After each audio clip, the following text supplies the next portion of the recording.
Hello there, everyone. I'm Sean, and welcome to Questioning Money, a newsletter taking a closer look at how money works and how it affects the world around us.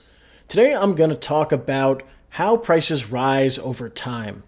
We know that prices in general go up over time because of inflation, but prices don't always go up evenly.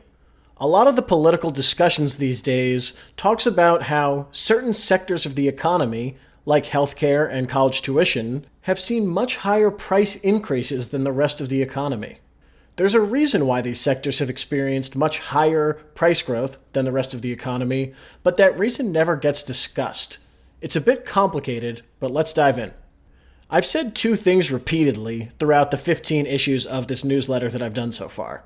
The first is that printing more money doesn't actually buy more stuff for an economy, and that every new dollar printed reduces the value of every dollar that's already in existence. This is because there's more dollars circulating for the same amount of stuff. If you need a refresher on that, go check out episode 4.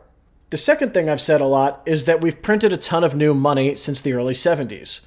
There was about $2 trillion circulating in 1970, and now there's more than $25 trillion that are circulating. If it's simply the existence of new money that results in higher prices, though, and we've been printing more money than ever, then by the logic that I've presented, all prices should have risen significantly. But that's not what's happened. Instead, price inflation has been low for most things, but has skyrocketed in areas that are really important. I've been thinking about why this is for a few months now, and I think I have a clear thesis about it. The reason that some prices stay low while others have grown exponentially is because of technology. Over the last 50 or so years, technology has been developing at an exponential rate. We're able to produce more goods than ever in less time. This obviously has benefited the world massively. As technology has continued to improve, we continue to be able to make more things more cheaply. It's never been cheaper or easier to produce 1,000 drinking cups, or make computers, or grow more food. All of these things, in so much of the world, benefits from technological development. Through technology, we are able to produce an abundance of so many things. This rapid technological growth keeps prices low as we get more and more efficient.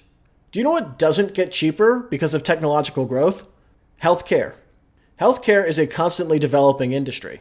Yes, we might be able to make an X-ray machine for cheaper than we could 50 years ago, but medicine is a field of constant innovation. New diagnostic techniques, new machines, and new drugs to test are constantly being discovered, improved upon, and brought to light.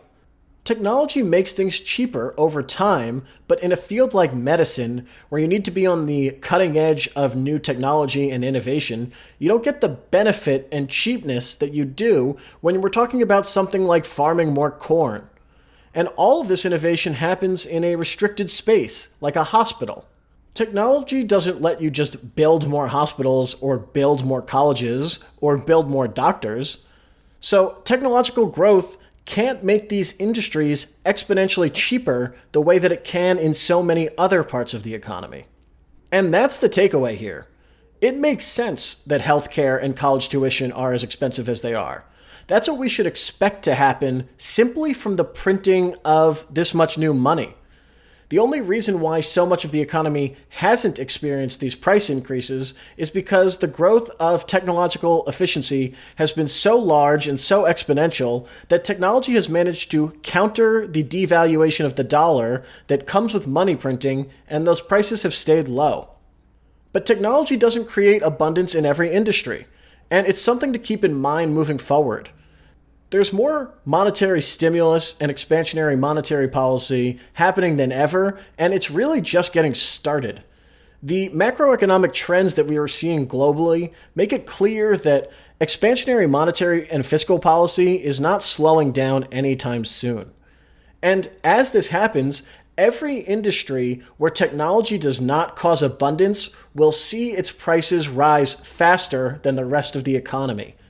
Those prices are going to keep going up, and there's really no way to stop it because the cause is the system of money. To summarize this all in a neat sentence or two, it's the simple creation of new money that results in prices rising. We've been printing a ton of new money over the last 50 years, and it's really just getting started. This is why it makes sense that the cost of healthcare and college tuition and other areas have grown as a result. The reason we're not seeing these price increases everywhere is because technological growth and efficiency has been so extreme that the deflationary effects from technology have been able to counter the inflationary effects from new money creation. And I will add as a note, if you're a supporter of certain policies, like higher amounts of new stimulus or new programs or whatever, it should just be known that simply printing new money to do those things is the direct cause of price growth in industries like healthcare and college. It doesn't mean those policies are not worthwhile. It's not what I'm saying. I'm just making you aware of the trade-offs. So that is all for this issue of Questioning Money. This one was kind of dense, I know. If you like the newsletter, please subscribe to get it sent to your email inbox every week.